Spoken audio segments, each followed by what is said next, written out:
রহমানের বান্দাদের মোট কতগুলো গুণাবলী উল্লেখ করা হয়েছে?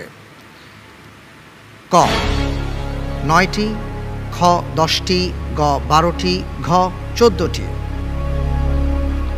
সূরা ফুরকানের 63 নম্বর আয়াত থেকে 77 নম্বর আয়াত পর্যন্ত আল্লাহ রাব্বুল আলামিন তার বান্দা, তিনি মেহেরবান, তার বান্দাদের জন্য কতটি গুণাবলীর কথা উল্লেখ করেছেন?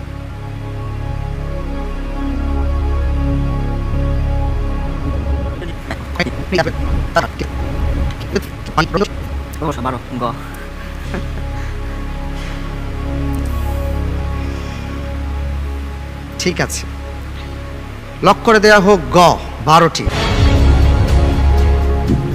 এত চিন্তা ভাবনা, এত উৎকণ্ঠা সব মিলিয়ে চিন্তা ভাবনা করে যে উত্তরটি দিলেন, আপনার উত্তরটি সঠিক উত্তর। জি।